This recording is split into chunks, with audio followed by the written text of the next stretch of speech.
இன்று இசைஞானி இளையராஜாவின் பிறந்த நாள். நம்முடைய டூர் அண்ட் டாக்கீஸின் சாய் விசித்ரா நிகழ்ச்சியில் பங்கு கொண்ட கலைஞர்களில் இளையராஜாவுடன் தங்களது அனுபவங்களை பகிர்ந்து கொள்ளாத கலைஞர்களை விரல் விட்டு எண்ணிவிடலாம். தயாரிப்பாளர்கள் AVM குமரன், பிரமிட் நட்ராஜன், கோவை தம்பி, மாணிக்கம் நாராயணன், இயக்குநர்கள் பாரதி ராஜா, P. வாசு, கௌதம் வாசுதேவமேனன், மிஷ்கின், கங்கை அமரன், கஸ்தூரி ராஜா, மாரிமுத்து, இயக்குனரும் நடிகருமான தியாகராஜன், பிரதாப் போத்தன், இசையமைப்பாளர்கள் கார்த்திக் ராஜா, ஷான் ரோல்டன், சபேஷ் முரளி, ஒளிப்பதிவாளர் பன்னீர்செல்வம், பாஸ்கி ஆகியோர் சாய் விசித்ரா நிகழ்ச்சியில் இளையராஜாவை பற்றி பகிர்ந்து கொண்ட நினைவுகளை உங்கள் பார்வைக்கு தொகுத்து தந்திருக்கிறோம்.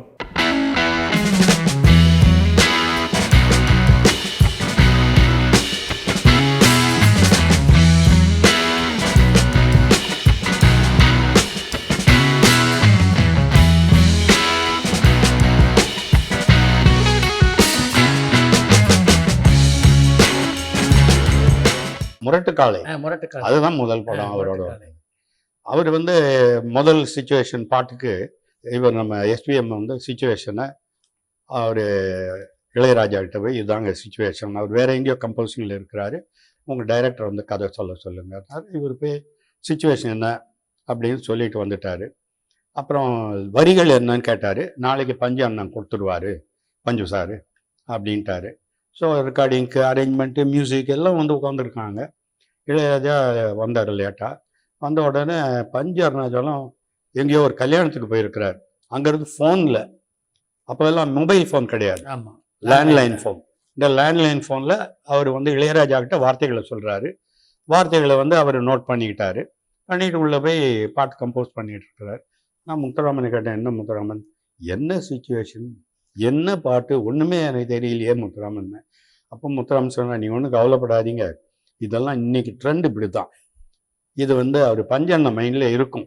அது எப்படி அந்த பாட்டு எங்கே வரப்போகுது, அதுக்கு முன்னாடி சீன் என்ன பின்னாடி சீன் எல்லாம் அவர் மைண்டில் இருக்குது. அவர் நேரில் உங்களுக்கு எல்லாம் கிளாரிஃபை பண்ணிடுவாருன்னு. இப்படி தான் அந்த பாட்டு உருவாச்சு. இளையராஜா நீங்கள் கவலைப்படாதீங்க, எல்லாம் கரெக்டாக அமைஞ்சிடும் அப்படின்னாரு. பண்ணாங்க. நல்லாவும் வந்தது அந்த பாட்டு, அருமையாக இருந்தது. எந்த பூவிலும் வாசம் உண்டு அப்படின்னு சொல்லி ஹீரோயின் அந்த அக்னிஹோத்திரி, அக்னிஹோத்திரிக்கு அந்த பாட்டு, அதுவே எனக்கு தெரியாது யாருக்கு வருதுன்ட்டு. அந்த மாதிரி இருந்தது. அவர்கிட்ட நான் ரொம்ப அப்ரிஷியேட் பண்ணுறது, அவர் மறுநாள் ரெக்கார்டிங்கு அப்படின்னா முதல் நாள் நைட்டு ஹோம்ஒர்க் பண்ணிடுவார். ஒரு ஷீட், அதெல்லாம் அந்த இங்கிலீஷ் நோட்ஸ் எல்லாம் லைனாக போட்டிருக்கும். அந்த லைனில் அவர் நோட்ஸ் எழுதுவார். எல்லாம் அவர் ஒருத்தர் தான் அந்த மாதிரி. மற்றவங்கெல்லாம் நோட் புக்கில் சுரங்களை எழுதிட்டு வருவாங்க. அவர் அதெல்லாம் இங்கிலீஷ் நோட்ஸ். அதை கொண்டு அந்த ஷீட்டு வயலின் பிளேயர், அவன் யார் அந்த வயலினுக்கு மெயின் பர்சன், அவங்ககிட்ட அந்த நோட்ஸை கொடுத்துருவார். அடுத்தது ட்ரம்பெட்டு அந்த மாதிரி வாத்தியத்துக்கு அவங்ககிட்ட கொடுத்துருவாரு. எல்லாம் கொடுத்துட்டு அவர் ரெக்கார்டிங் தியேட்டரில் உட்காந்துட்டாருன்னா ஒரு 10 நிமிஷம் 15 நிமிஷத்தில் அவங்க எல்லாம் ரெடி ஆகிடுவாங்க. அப்புறம் இவர் போய் இவர் கையை காமிச்சாருன்னா அவங்க கரெக்டாக வாசிச்சுக்கிட்டு இருப்பாங்க. அவர் அவருடைய டெக்னிக்கே வேறு. மற்றவங்க மாதிரி அங்கே உட்காந்து ஹார்மோனியத்தில் கம்போஸ் பண்ணுறது, இங்கே உட்காந்து பண்ணுறது எல்லாம் வீட்லேயே முடிச்சுக்குவார். எல்லாம் நோட்ஸ் அவரே கைப்பட நோட்ஸை எழுதி கொண்டு ஷீட்டு தான் கொடுப்பார். அது ரொம்ப வித்தியாசமான அவருடைய அப்ரோச். அவர் தேனியில் இருந்து இன்னைக்கு இந்த அளவுக்கு வளர்ந்துருக்கிறாருன்னா அவர் மியூசிக்கை தரவாக கற்றுக்கிட்டவர். இங்கே ஆங்கிலம் மியூசிக் என்ன, ஹங்கேரியில் போய் ரெக்கார்டிங் பண்ணவர், அவர் வியன்னாவில் போய் ரெக்கார்டிங் பண்ணவர். அந்த வெள்ளக்கார மியூசிஷியன்ஸும் இவருடைய திறமையை பார்த்து அசந்திருக்காங்க. அவர் அந்த மாதிரி அவருடைய திறமையை இன்னைக்கு ஆல் இண்டியா லெவல்லையே எல்லாரும் பார்த்து வியக்க வச்சுட்டு இருக்கிறார். இன்றைக்கும் அவருடைய மியூசிக் மெலடி இன்னைக்கும் நிற்குதுன்னு அந்த வார்த்தைகள் எல்லாம் ரொம்ப பல பாடல்கள் சொல்லலாம் அவருடைய இசையில். ஐயோ, அருமையான மியூசிக் டைரக்டர். ராஜா மாதிரி, இளையராஜா மாதிரி ஒரு ஒரு ஒரு மிகப்பெரிய கிரியேட்டிவ் ஜீனியஸாக பார்க்க முடியாது. அதெல்லாம் எந்த விதமான டவுட்டும் கிடையாது. அந்த பூவிலங்குங்கிற படத்துக்கு ஒரு கன்னட படம், இந்த முரளியை இன்ட்ரடியூஸ் பண்ணாமல் ரமிஜானியும் அதில் தான் டைரக்டாக இன்ட்ரடியூஸ் பண்ணுறோம். அந்த படத்துக்கு விஜிபியில் கம்போசிங் காலம்புரை அவர் சீக்கிரம் போடுவார், கம்போசிங் போடுவார். நாங்கள்லாம் கொஞ்சம் 7 மணிக்கு 7:30 மணிக்கு போகிறோம். போய் உட்காந்துட்டு டிஃபனை சாப்பிட்லாம் ராஜானுங்கிறேன் நான். இருங்க ஒரு டியூன் போட்டிருக்கேன் கேட்டுட்டு சாப்பிட்லான்னாரு. டிஃபன்லாம் வந்துடுச்சு. உட்காந்து கேட்டால் 5 பாட்டையும் தபன்னு வாசிக்க ஆரம்பிக்கிறாரு. 5 டியூன், அதாவது பல்லவியே இதையும் சரணத்தையும் வாசிக்க ஆரம்பிக்கிறார். அவ்வளோ பிரில்லியன்ட்டு. 2 நாளில் 5 சாங்கியும் இதுவும் பண்ணி கொடுத்தார். அந்த படத்துக்கு வந்து அவருடைய பாட்டுகள் தான் வந்து இதுவே ஜீவனே, அந்த அவருடைய பாட்டுகள் தான். அதே மாதிரி எல்லா அப்புறம் நம்மளுடைய சிந்து வைரவியெல்லாம் என்ன பாட்டு, அவரை தான் ஜீவன். அது எங்களுக்கு இந்த 16 வயதில் போதை அதிகமாக இருக்குது. எனக்கும் பாரதிக்கெல்லாம் அந்த நேரத்தில் எங்களுக்கு வந்து 16 வயதுலேன்னு ஒரு படம் வந்து எங்களையெல்லாம் வேற ஒரு உலகத்துக்கு கொண்டு போயிடுச்சு. அந்த இம்பேக்ட் எப்படி ஒரு இளையராஜான்னு ஒருத்தர் உள்ளே வந்து எங்களுடைய அந்த காலேஜ் டைம்ஸ், ஒரு யூத் டைமில் வந்து ஒரு மெஸ்மரைஸ் பண்ண படம் வந்து 16 வயதில் எங்களை வந்து அப்படியே ஹாண்ட் பண்ண ஒரு மியூசிக் டைரக்டர் வந்து இளையராஜா. ஸோ இந்த 2 பேருமே வந்து ஸ்ரீதர் சாரோட கனெக்ஷன் இல்லாத ஒரு டெக்னீஷியனாக. பட் இவர் வந்து அவங்க 2 பேருமே பயப்படக்கூடிய அளவுக்கு ஒரு மிகப்பெரிய டைரக்டர். ராஜா சார் மிகவும் பெருசாக மதிக்கக்கூடிய ஒரு எம்எஸ்வி. அது இல்லாமல் அந்த கனெக்ஷன் அவங்க 2 பேரும் கொடுக்குற ஒரு ஃப்ரெண்ட்ஷிப்புக்கு நடுவில் ஒரு கேரக்டர் உள்ள புதுசாக போச்சுன்னா அது நம்ம தான் ஏதோ பின்னாடி போய் லாபி பண்ணுமோன்ற ஒரு ஃபீலிங் ராஜா சாருக்கு இருந்திருக்கலாம். ஆனால் ராஜா சாருக்கு ஏன் அந்த உணர்வு இருந்துச்சுன்னு எங்களுக்கு தெரியும்னா, பன்னீர் புஷ்பங்கள் பண்ணும்பொழுது நாங்கள் முதல் 3 படம் தான் ஒர்க் பண்ணோம் ஸ்ரீதர் சார்கிட்ட. இளமூஞ்சல் அடங்கிறது, அழக உன்ன ஆராதிக்கிறேன், சௌந்தரியமாக இது மோகன புன்னகை, இது 3 தான் நான் ஒர்க் பண்ணேன் அவரோட டைரக்டரோட. அப்புறம் மோகன இது சௌந்தரியமாக வருகிறோன்னு ஒரு படத்தில் பாதியில் வந்துட்டு டைரக்டர் ஆகிறோம் பன்னீர் புஷ்பங்களுக்கு. அப்போ ராஜா சார் மியூசிக் கேட்ட உடனே அப்போ ராஜா சார் வந்து மீண்டும் கோகிலாவுக்கு பேசிகிட்டு இருக்காரு. ஸோ ராஜா சாரோட சேலரி வந்து 1 lakhக்கு மேலே, எங்கள் பட்ஜெட்டே அவ்வளோ 5 lakhs தான், எல்லாம் நியூ ஃபேஸ் அது இதெல்லாம். அவர் போய் மியூசிக் கேட்ட உடனே சரி என்ன படம் கதை சொன்னால் நல்லா இருக்குது நான் பண்ணுறேன்ட்டார். ஆனால் ரெமண்ட்ரேஷன் சொல்லவே மாட்டேன். ரீரிகார்டிங் வரைக்கும் ரெமண்ட்ரேஷன் சொல்லாமல் கடைசியில் சொன்னார், சரி அண்ணே ஏதாவது கேளுங்கண்ணே பயமாக இருக்குண்ணே, அமர் வேறு டெய்லி அண்ணே எங்கேயா குண்டு போட்டுறாதண்ணே சொல்லுண்ணே, என்னண்ணே நீ பேசாமல் இருக்க சொல்லுண்ணே எங்களால் முடியாதுண்ணே நாங்கள் இப்படி பண்ணுறேண்ணே படம் அண்ணே அப்படின்னு இவர் சொல்கிறியா சார் அப்படி இப்படின்ட்டு மியூசிக்கெல்லாம் போட்டு பாட்டெல்லாம் ரெக்கார்ட் பண்ணி ரீரிகார்டிங் வந்தாச்சு. சம்பளம் சொல்லலை. அப்புறம் ரீரிகார்டிங் பண்ணும்போது இப்போ சொல்லுங்க அண்ணே ஃப்ரீ சம்பளமே வாங்கலையா? அப்படியே ஷாக்குண்ணே. முதல் படம் பண்ணுறீங்க, முதல்ல ஜெயிங்க அப்புறம் பார்க்கலாம். நீங்கள் தானே ஸ்ரீதர் சார் கிட்ட வந்து சொன்னீங்க. என்ன கேஷரா? ஸ்ரீதர் சார் சொன்னார், ஐயா இந்த 2 பசங்க தான் காரணம்னு, நான் ஏன் அவங்ககிட்ட சம்பளம் கேட்க போகிறேன் ஓகே அப்படின்னாரு. இது இளையராஜாவுடைய அந்த நான் இப்போ அவருக்கே சொன்ன ஒரு வாட்டி அப்படியா அப்படின்றாரு. அவர் மறந்துட்டார். எவ்வளோ பேரை பார்த்துருப்பாரு. எவ்வளோ எனக்கு ஒன்றே ஞாபகம் இருக்கியா உன்னை பற்றி, ஏன்னா உங்கள் அப்பா உன்னை கூட்டிகிட்டு வந்தார் என்கிட்ட இவனை பார்த்துக்கோன்னு சொன்னார், இவனை கொஞ்சம் பார்த்துக்குங்க அப்படின்னாரு.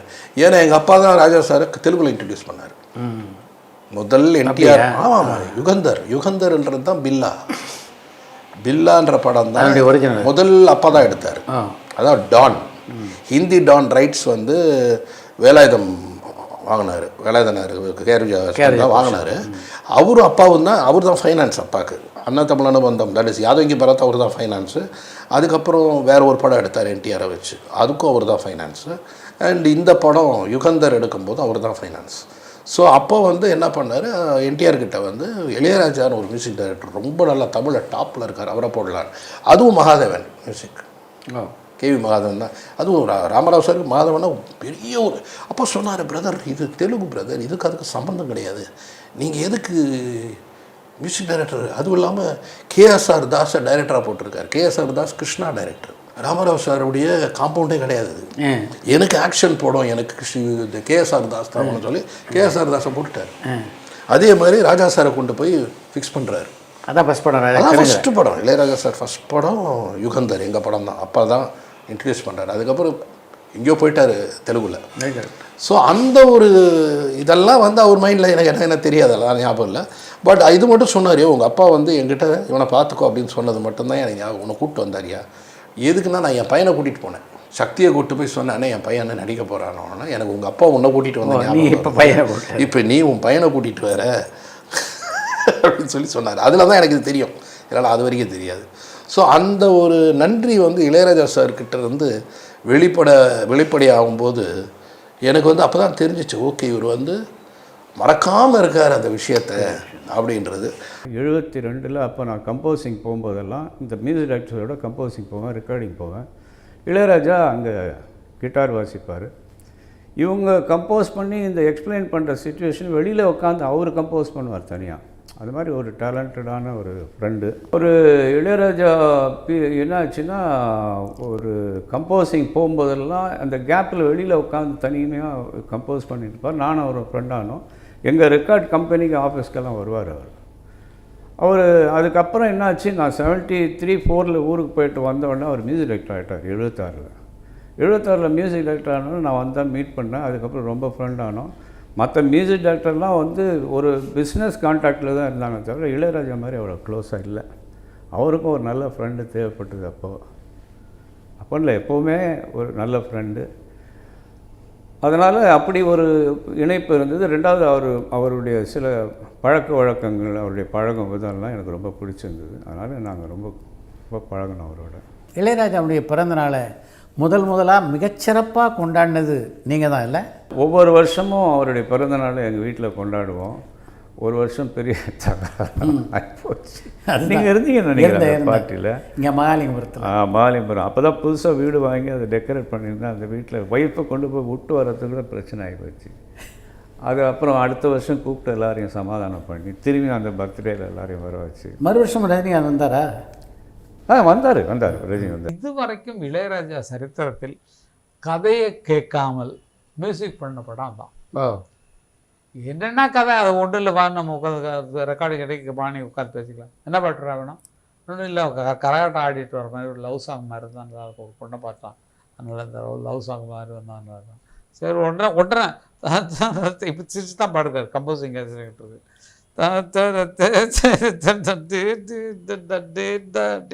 இப்படி போட்டு கொடுத்துட்டாரு. போட்டு கொடுத்தா அடி பின்னிச்சு. அப்புறம் நான் ஊரில் போயிட்டு எனக்கு ஒரு மெலடி சாங் ஒன்று வேணும், நான் எல்லாமே கூத்தடிக்கிற சாங்காக இருக்குது. உடனே தன்னான்னு போட்டாலும் அங்கேருந்து பாட்டு எழுதி இது பண்ணி அனுப்புகிறோம். அதே மாதிரி மதுரை மாதிரி கொடுத்து வரோம். இப்போ எல்லா பாட்டுகளுமே அது மாதிரி கேட்டு கேட்டு கேட்டு கேட்டு கேட்டு வாங்கி அவர்கிட்ட எந்தவித சுச்சுவேஷன் கதையை சொல்லாமலே பாட்டுகளை வாங்கிட்டேன்.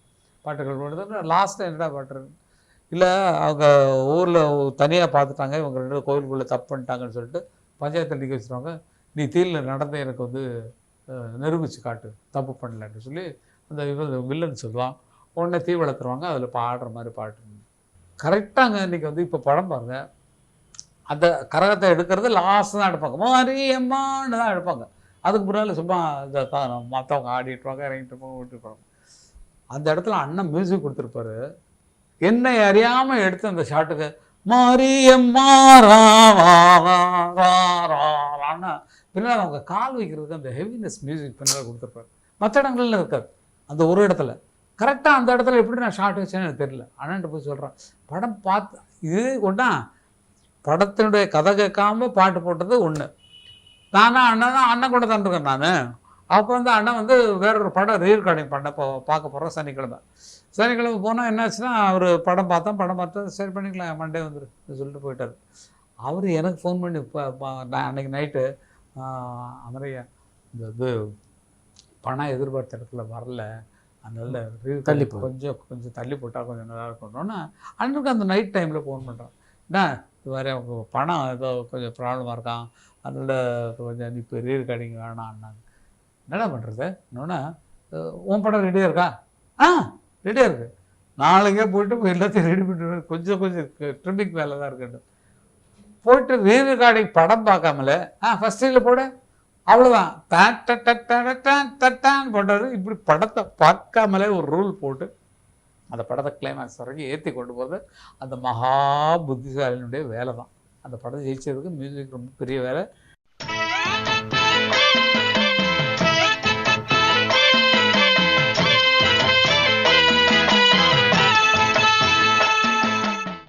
அது இல்லாமல் அவர் வெளியூர்களுக்கு இந்த விழாக்களுக்கு வந்தது அந்த படம் ஒன்று தான். வெளியூர் விருதுல அதிக டைம் பார்த்தவங்களுக்கு செயின் போட்டது, மதுரையில் போட்டது எல்லாமே ஒரு கோயம்புத்தூர் எல்லா இடங்கள்லையும் கூப்பிட்டு போய் நல்லா பண்ணிட்டோம். அந்த மாதிரி ஒரு பெரிய பாக்கியம். ராஜா சார் வந்து நான் ரொம்ப ஹெசிடேட் பண்ணி பயந்து போய் அவரை மீட் பண்ணேன் சார். அவர் கண்டிப்பாக கூட பண்ண மாட்டார் அப்படின்னு தான் நினச்சேன். வா அப்படி தான் என் மைண்டில் இருந்துச்சு. ஏன் தெரில, ஏன்னா மேபி அந்த ஒரு அவர் இருக்கிற அந்த ஒரு ஸ்டேச்சர் இருக்குல்ல சார், அவருடைய சாங்ஸ் தான் எல்லா சுச்சுவேஷனும் நம்ம யூஸ் பண்ணியிருக்கோம் லைஃப்பில். என்னுடைய காலேஜ் அண்ட் ப்ரீ இந்த 10th 11th 12th and then 4 years mechanical engineering ஃபுல்லாகவே ராஜா சாருடைய மியூசிக் தான் சார். அதை பற்றி அவ்வளோ டிஸ்கஸ் பண்ணியிருக்கோம். நான் we use to be in the band. So அந்த சாங்ஸ் தான் நாங்கள் ஸ்டேஜில் வாசிப்போம், ப்ளே பண்ணுவோம், அந்த மாதிரிலாம் இருந்துச்சு. ஸோ ஒரு பயம் கலந்த ஒரு மரியாதை இருந்துச்சு. ஆனால் அவர் ரொம்ப ஃப்ரெண்ட்லியாகவும் ரொம்ப ஈஸியாக இருந்தார் சார். ஒரு ரொம்ப ஃப்ரெண்ட்லியாக மாறிட்டார் ஆக்சுவலாக. We travel to London together. எல்லா சாங்ஸுமே அங்கே தான் வந்து ப்ரொடியூஸ் பண்ணோம். All the music was composed and recorded in London. So ஒன்றாவே இருப்போம். We are staying the same hotel together. Daily evening will go out to eat. And நிறைய அவர்கிட்ட பேசியிருக்கேன், நிறைய இன்டர்வியூஸ் அவர் பண்ணியிருக்கேன் அந்த ஒரு டைமில். இன்ஃபேக்ட் அவருடைய ஒரு பயோபிக்காக ஒன்று பண்ணணுன்னு சொல்லி ஒரு ஃப்ரம் பர்த் அந்த ஏர்லி லைஃப் அண்ட் அந்த ஜேர்னி எல்லாமே என்ன நிறைய சொல்லியிருக்காரு சார். அவ்வளோ இன்ஃபர்மேஷன் என்கிட்ட இருக்குது. பட் சம்ஹவ் அதுக்கப்புறம் அது கோவிட் டைம் நடந்த விஷயங்கள், ஜூம் கால்ஸ் எல்லாம் எடுத்து நிறைய அவர்கிட்ட பேசியிருக்கேன். நீதானேயோட டைமில் நிறைய ட்ராவல் பண்ணோம் சார். நிறைய வி ட்ராவல்டு. அண்ட் அவர் மியூசிக் எப்படி கம்போஸ் பண்ணுறாரு, அதை எப்படி நோட்ஸாக எழுதி ஒவ்வொருத்தருக்கு கொடுக்குறாரு. நான் லைவாக விட்னஸ் பண்ண விஷயங்கள் சார். ஒரு 80 piece orchestra is recording music for நீதானே என் பொன் வசந்தம். அவங்களுக்கு இவர் யாருன்னு தெரியாது சார் ஆப்வியஸ்லி. அண்ட் ஆனால் அவர் கொடுக்குற அந்த நோட்ஸ் அவங்க வந்து வச்சுக்கிட்டு அவங்க அதை ரொம்ப ஆட்டோமேட்டிக்கலாக வாசித்து முடிக்கும்போது அவங்களே ஆட்டோமேட்டிக்காக ஏன் சொல்லி கைத்தட்டுனதை நான் பார்த்தேன் sir. Without knowing who this composer is.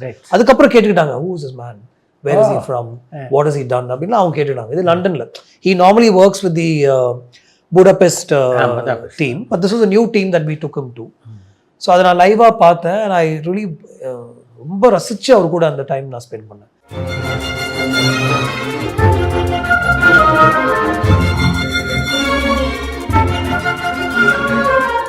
Rahman சார்ட்ட வந்து அது ஒரு ஸ்பிரிச்சுவலான ஒரு விஷயம் சார். அது என்னன்னு அது எப்படின்னு சொல்ல தெரியல. அது அங்கே போனால் யூ ஃபர்கெட் எவ்ரிதிங் எல்ஸ். அங்கே வந்து சினிமா காசிப் அது எதுவுமே நம்ம பேச மாட்டோம் sir. It's only work. And அவர் ஏதாவது ஒன்று பேசணுன்னா, இந்த படம் நான் ஒன்று பண்ணுறேன், ஒன்று ரைட் சம்திங், ஒரு ப்ரொடியூஸ் பண்ணுறேன், இந்த ரைட்டர் எப்படி, அந்த மாதிரி சில விஷயங்கள் மட்டும்தான் அவர் கேட்பார். அண்ட் ரொம்ப அங்கே போனாலே ஒரு மாதிரி ஒரு பியூட்டிஃபுல்லான ஒரு எனர்ஜி வந்து உங்களுக்கு கிராப் பண்ணும். And you forget all your எல்லாமே மறந்துடும் sir. It's only about work. And அதை ரொம்ப ரசித்து தான் அந்த விண்ணைத்தாண்டியோடைய சாங்ஸ் ஒர்க் பண்ணோம். அண்ட் நிறைய டிஸ்கஷன்ஸ், நிறைய இன்ட்ராக்ஷன். இன்ஃபேக்ட் எனக்கு தேவையான சாங்ஸ் எல்லாமே முடிஞ்சிட்டு நான் வந்துட்டேன். மன்னிப்பாயான்ற சுச்சுவேஷனை கிரியேட் பண்ணி கௌதம்கிட்ட சொல்லாதீங்க தாமரை, நீங்கள் வாங்கன்னு சொல்லி எனக்கு சாங் ஒரு 3 days கம்னு சொல்லி எனக்கு ப்ளே பண்ணார். அதுக்கப்புறம் திடீர்னு எங்கே இருக்கீங்க அப்படின்னு கேட்டார். சார் நீங்கள் ஆஃபீஸ் எங்கே, திருவான்மையூர், கம் டு LA அப்படின்னாரு. சார் புரியல. கம் டு லாஸ் ஏஞ்சல்ஸ் அப்படின்ட்டாரு. என்னன்னா, I have something for you, come, can you come? Yes சார்ன்னு சொல்லி நான் உடனே அடுத்த நாள் நான் கிளம்பி போயிட்டேன். விண்ணைத்தாண்டியோடைய பேக்ரவுண்ட் ஸ்கோர் டைம் அது. அங்கே போயிட்டா ஒரு 2 days வெயிட் பண்ணி அவரை மீட் பண்ணிட்டேன். அங்கே வந்து ஒரு 3 நாள் கிட்டாரிஸ்ட் வச்சு இந்த ஆரோமலையோடைய ரெக்கார்டிங் பண்ணார். It was not planned. அந்த படம் பார்த்துட்டு எனக்காக அவர் ஒர்க் பண்ணார். அண்ட் தென் இது வந்து ஆல்ஃபோன்ஸ் பாடணும், கைத்தப்புறம் லிரிக்ஸ் எழுதட்டும், ஏன்னா ஜெஸ்ஸி தானே ஹீரோயின், ஸோ மலையாளம் லிரிக்ஸ் எழுதட்டும்னு சொல்லி அவர் சொன்ன விஷயம் தான். Then we came back here, we record the song. அது கரெக்டாக அந்த படத்தில் அந்த இடத்துல நாங்கள் மறுபடியும் இன்னும் ஷூட் பண்ணோம் வேறு. So very focused, very for the film. And இப்போ வெந்து தனிந்த காடு வரைக்கும் சார் படம் பார்த்துட்டு பேக்ரவுண்ட் ஸ்கோர் வந்து ஒரு ரிலீஸ்க்கு ஒரு 5-6 days முன்னாடி தான் எல்லாமே நடக்கும். ஆனால் ஒவ்வொரு ட்ராக்கும் ஒவ்வொரு ரீலுமே வந்து உங்களுக்கு பிடிக்காமல் உங்களை அங்கே அனுப்பவே மாட்டேன். ஒரு 3 தடவை ப்ளே பண்ணிட்டு யூ ஷுர் திஸ் ஒர்க்ஸ், நான் இப்படி பண்ணியிருக்கேன், இது மாற்றணுமா. அவங்க டீம் எல்லாம் வந்து டைம் இல்லை ஆக்சுவலாக போகணும். சார் ஏதாவது சேஞ்சஸ் கேட்டால் வேணான்னு சொல்லிட்டுங்க சார் அவங்களே சொல்லுவாங்க. ஆனால் obviously we won't. Shall I change this, shall I do this, நிறைய இன்ட்ராக்ஷன் நடக்கும். Ilaiyaraaja was beautiful experience. என் கையிலேருந்து ஒரு காசு கூட வாங்கல அவர். எப்படி என்ன அப்படி ஒரு அஃபெக்ஷன் பிரதாப்? எனக்கு தெரியாது. எனக்கு எப்போ நல்ல பாட்டும் கிடைக்கும், நான் ஆக்ட் பண்ணும்போது பெஸ்ட் சாங்ஸ் கிடைக்கும். கூடக்கால காற்று, இவ்வளோ எண்ணினிய பொண்ணிலாவே இன்னும் மறக்க முடியாது காலங்காலத்தில். ஆமாம். பின்ன all my matricular was platinum disc அல்ல, first platinum disc in Tamil Nadu. பெரிய ஹிட் ஆச்சு.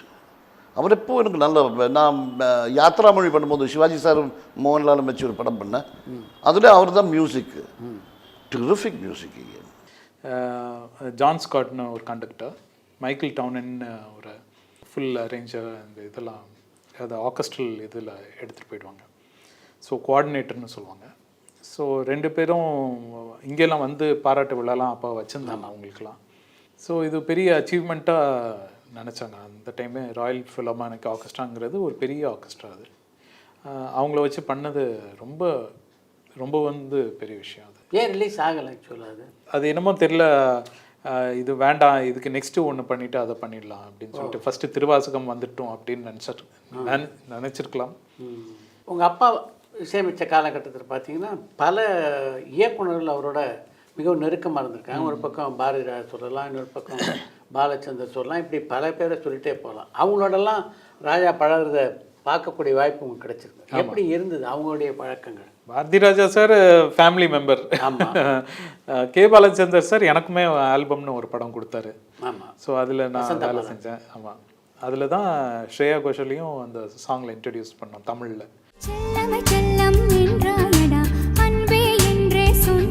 அந்த படத்தில் அப்பாவே ஒரு பாட்டு பாடியிருக்காங்க. பாரதி ராஜா சார் ரொம்ப கலாய்ப்பார் அப்பாவை எங்கள் முன்னாடி. அதில் அவருக்கு ஒரு இது ஹாப்பி ஆகிடுவார். அதாவது வந்து ஏதோ ஒரு ஹோட்டலுக்கு போயிருக்காங்க. ஹோட்டலுக்கு 4 பேரும் போயிருக்காங்க. அப்பா, பாரதி ராஜா அங்கிள், ஆர்டி பாஸ்கர். அந்த டைமில் சித்தப்பா கூட இருந்தாரா, இன்னும் 4 பேர் போனோம் அப்படின்னு சொன்னாங்க. ஹோட்டலில் போயிட்டு சாப்பிட்டுட்டு இருக்கும்போது திடீர்னு ஆர்டி பாஸ்கர் எங்கள் பெரியப்பா அவர் வந்து ஒரு லூஸ் மாதிரி நடிக்க ஆரம்பிச்சிட்டார் போல். வெயிட்டரை பார்த்து ஏதோ ஒரு ஆக்ஷன்லாம் பண்ணியிருக்காரு. அதெல்லாம் பண்ணுவார். எங்கள் அப்பா வந்து உடனே இல்லைப்பா சுமார் அப்படின்னு இவர் ஏதோ ஆக்ஷன் பண்ணியிருக்காரு. உடனே பாரதி ராஜா அங்கிள் அவரும் ஏன் அப்படி வெயிட்டர் அங்கிள்லாம் திட்டக்கூடாது அப்படின்னா அப்படின்னு சொல்லி இவர் மென்டல் கேஸ்னே நினச்சி அந்த பே பண்ணிட்டு ரோட்டை கிராஸ் பண்ணுற வரைக்கும் அவங்க அந்த நடிப்பை கீப்பப் பண்ணோம் அப்படின்னு சொல்லி அந்த சைடு போய் விழுந்து சிரிப்பாங்களாம் ரோடை கிராஸ் பண்ணிட்டு. ராஜா சார்கிட்ட ஒரு பெரிய விஷயம் என்னன்னா, படம் எடுத்துட்டு அவருக்கு படம் காமிச்சிட்டு பாட்டு போட சொன்னோம். அவர் திடீர்னு அந்த டைரக்டரை கூப்பிடியா அப்படின்னாரு. 2 விஷயம் அதில். டைரக்டரை கூப்பிடியான்னு 2 இடத்துல சொன்னார். ஒரு இடத்துல அது கூப்பிடு, அப்போல்லாம் அவர்கிட்ட நேரம் நிற்கக்கூட முடியாது, உட்கார்றது. அப்புறம் நேரம் நிற்கவே முடியாது. இப்படி சொல்லுங்க, இந்த இடத்துல வேற சில ஷார்ட்ஸ் வச்சுருக்கியா, இன்னும் ஷார்ட் இருக்கா? அவர் ஒரு மியூசிக் டைரக்டர். நம்ம படம் கொண்டு போய் கொடுத்தாச்சு, ரீருக்காடி வாசிக்கிட்டு இருக்கார். இப்போ போய் இந்த இடத்துல 2 இன்னும் ஷார்ட் இருக்கான்னு கேட்டால் நம்ம என்ன சொல்கிறது? இந்த இடத்துல எனக்கு கொஞ்சம் தேவைப்படுதியா, ஏதாவது இருக்கா பாரு, இல்லைன்னா ஷூட் பண்ணி கூட போட்டு கொண்டு வா, இல்லைன்னா எடிட்டிங்கில் இருக்கும் போல் இருக்குது அப்படின்னா ஓடி போய் என்ன பண்ணேன், எடுத்து ஒரு ஷார்ட்லாம் போட்டு 200 அடி இருந்தது, எடுத்து போட்டு கொண்டு வந்து கொடுத்தேன். அந்த இடத்துல போடுறாரு, பெண் மனசு ஆழம்னு ஆம்பளைக்கு தெரியும். இது என் சிச்சுவேஷனில் இல்லை, என் கதையில் இல்லை, நான் படமாக்குனதில் இல்லை. அவர் சொல்கிறார் அந்த இடத்துல அந்த ஆளில் எப்படிங்க முடியுது அது? அதாவது 12 வருஷமாக அந்த ஸ்கிரிப்டுக்கு நான் உழைச்சிருக்கேன். நான் 12 வருஷமாக ராஜகரன் இப்படி நடக்கணும், இப்படி நிற்கணும், இப்படி திரும்பணும், கண்ணை இப்படி முழிக்கணும், கண்கள் ரத்த கலரில் இருக்கணும், அந்த மீனா இப்படி முழிக்கணுங்கிறதெல்லாம் 12 வருஷ கற்பனை. இவர் 2 மணி நேரம் படம் பார்த்துட்டு இதையும் தாண்டி ஒரு உலகத்தை அதுக்குள்ளே படைக்கிறாருன்னு அந்த இசைக்கருவிகளை வச்சுக்கிட்டு அருமை. அந்த ஆளை மனுஷன்னு சொல்ல முடியுமா? அவர் மனுஷனே கிடையாது, கடவுள். அது கடவுளால் மட்டும்தான் அந்த அனுகிரகம். யாரோட எத்தனை பேரோட நம்ம வாழ்கிறோங்க. ஒரு மீனாவை அவர் மாறுறார், ஒரு ராஜ்கரனை மாறுறாரு, ஒரு அந்த வில்லன் கேரக்டரை மாறுறாரு, அந்த காமெடியான மாறுறாரு, இன்னொரு பொண்ணை மாறுறாரு. இவ்வளவும் மாறி நம் மனசுக்குள்ளே இருக்கிறத களவாடி அதையும் தாண்டி ஒரு உலகத்தில் கொண்டு போய் கொடுக்குறாரு. ராஜா சார்கிட்ட மட்டும் கதை சொல்லும்போது ரொம்ப கேர்ஃபுல்லாக சொல்லணும். என்ன கட்டாயம் நம்ம கேட்குறது அவர் கொடுக்க போகிறது இல்லை, நம்ம கேட்க போகிறது இல்லை. அப்போ ஒரு ஆனால் அதையும் தாண்டி கொடுக்கக்கூடிய, அதையும் தாண்டி வேறையோ ஒரு புதையில காமிக்கிறவர் அவர். அப்படிங்கும்போது அவரை சந்தேகப்பட்டு அப்படி நம்ம வேலை வாங்கிட முடியாது. அவர் இது அப்படி தான். அந்த வீரத்தாலாட்டுங்கிற படத்துக்கு ஐடியல் பீச்சுக்கு போனோம். போய் உட்காந்தோடனே ஊர் கதையெல்லாம் பேசிக்கிட்டு அங்கே நின்று பெரிய ஃபோட்டோகிராஃபர் அவர். நிறைய அங்கிட்டு நின்று ஃபோட்டோ எடுத்து, வாயா கொஞ்ச நேரம் பொழப்ப பார்ப்போம் அப்படின்ட்டு. கதை தான் வச்சிருக்கியா கம்போசிங் தான் போயிருக்கோம். இல்லை நான் வச்சுருக்கேன். சரி சொல்லு. சொன்னேன். இதில் எத்தனை பாட்டு? ஒரு 6 பாட்டுன்னு 2 பாட்டு வந்து நான் சீக்வன்ஸுக்கு சொல்லிடுறேன், அப்படி தான் வேணும். மொத்தது நீங்கள் பாட்டு கொடுங்க, நான் சீக்வன்ஸ் உருவாக்கிக்கிறேன். அவர்கிட்ட வேலை வாங்குறதுல மிகப்பெரிய தந்திரம் இது. அவரை யோசிக்க விடுங்கிறேன். மாயாண்டி எப்படி வருவாங்கிற அவர் யோசிக்கட்டுமே. இல்லை நீங்கள் இப்படி தவுல வச்சு யோசிங்க, இப்படி ட்ரம் வச்சு யோசிங்க, இப்படி டேப் வச்சு யோசிங்க, நம்ம ஏன் சொல்ல? அவர் யோசிக்கிட்டோம் அந்த கதையை முழுக்க. அப்படி தான் அவர் என்னுடைய படங்களுக்கு ஒரு படம் கூட, ஒரு பாட்டு கூட அவர் தவறே பண்ணதில்லை. நான் தப்பு பண்ணியிருக்கேன், படங்கள் ஓடாமல் போயிருக்கு, நான் தப்பு பண்ணியிருக்கேன், அவர் தப்பே பண்ணதில்லை. அந்த மாதிரி ஒரு இசை கலைஞன் அந்த படத்தில் கிடைச்சது என் கனவு இல்லையா. இளையராஜா இருந்தால் அந்த படம் அப்படிங்கிறது இளையராஜா ஒரு பெரிய ப்ளஸ் அதனுடைய வெற்றிக்கு. அதேமாதிரி ராஜா சார் அந்த டைரக்டரை கூப்பிடுன்னு சொன்ன இன்னொரு இடம், போடா போடா புண்ணாக்கு பாடுறாங்க. யாரோ பாடுறாங்க, அவருக்கு என்னன்னு தெரில, அது வடிவேலுக்கு அந்த வாய்ஸு யாருமே அவருக்கு செட் ஆகலைன்னா என்னுடைய உதவியாளர்கள் எல்லாம் கூப்பிட்டு எல்லாரும் பாடுறானுங்க. ராஜா சார் முன்னால் பாடிடுவாங்களா போய்? அவர் போயிட்டு வந்துடுறானுங்க திருப்பி. அந்த டைரக்டரை கூப்பிடியான்னாரு. எனக்கு மக்கள் நம்மளை கூப்பிடுறாரு, நீ பாடுறியாயா? ட்ரை பண்ணுறேன்னு போ. ஒரே டேக்கு பாடிட்டேன். திறந்துருக்கு ரூட், அது என்னுடைய ரூட்டுன்னு ஒரு பாட்டு வரும். அப்படி போடு, நீ தான் என் நம்ம ஆள் அப்படின்ட்டார். அந்த 2 இடம் தான் அவரை டைரக்டரை கூப்பிடுன்னு சொன்னார். அதுக்கப்புறம் இப்போ கூட நீங்கள் அவருடைய பாட்டு காட்டுமல்லி விடுதலை படத்தில் இப்போ நான் போயிருந்தேங்க மதுரைக்கு. அங்கே தேனி சைட்லலாம் அந்த பாட்டை தான் சொல்கிறாங்க. ஹான்டெக். அதுவும் தனுஷ் பாடின ஒரு பாட்டு ஒன்று, 2 பாட்டு, 2மே பெருசாக சொல்கிறாங்க. அவர் இந்த வயசில் 80 தாண்டிருச்சு அப்படின்னா அந்த இளமையிலலாம் என்ன தான் இருந்திருக்கும் அவருக்குள்ள. நான் ராஜா சாரோட பெரிய ஃபேன்னா அவர் எழுதியிருக்கிற ஒவ்வொரு ஸ்வரத்தையும் நோண்டி எடுத்து நானும் தனுஷம் பண்ண பாதி வேலை இதுதான்.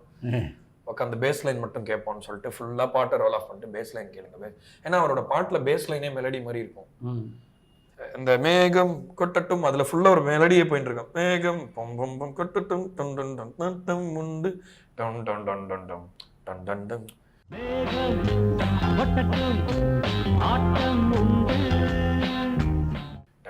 டன் டன் டன் டன் டன் டன் போயிட்டே இருக்கும்.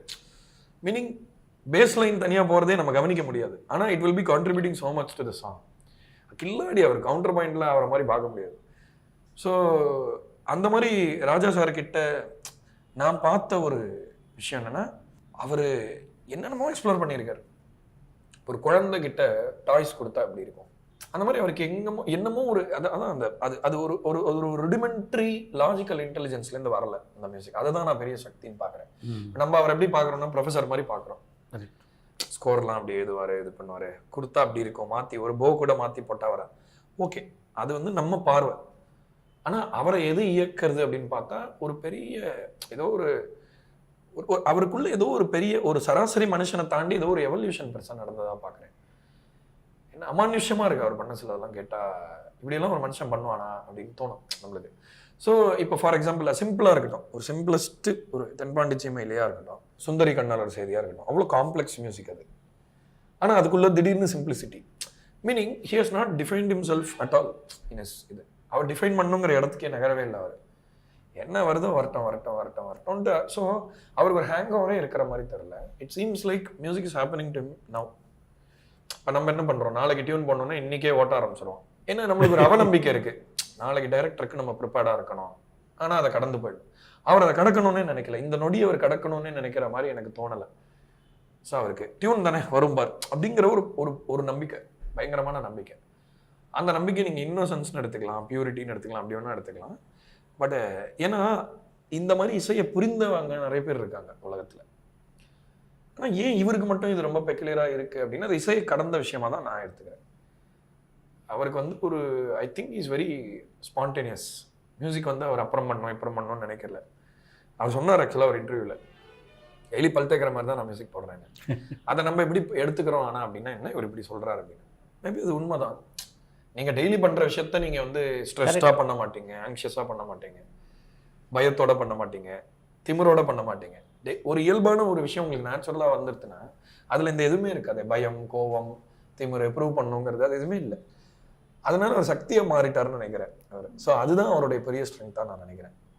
அவரோட பழகக்கூடிய வாய்ப்பு உங்களுக்கு கிடைச்சிருக்கா? ஆக்சுவலாக நான் அவருக்கு ஒரு பாட்டு பாட போனேன். ஒரு படம் இன்னும் வெளியாகலை, பேசினேன் போயிட்டு. எனக்கு வந்து பயம் இல்லை அவரை பார்த்து, எனக்கு பிரமிப்பு தான். நம்ம வந்து இத்தனை நாள் நம்மளோட பேசியிருக்காரு, நம்ம அவர்கிட்ட பேச வந்திருக்கோமேங்கிறதான். கேட்டார் இந்த மாதிரி யார்கிட்ட பாட்டு கற்றுக்கிட்டீங்க அதெல்லாம் கேட்டார். நான் சொன்னேன் இந்த மாதிரி சஞ்சய் சுப்ரமணியம் கிட்ட கற்றுனோம். ரொம்ப சந்தோஷம் அவருக்கு.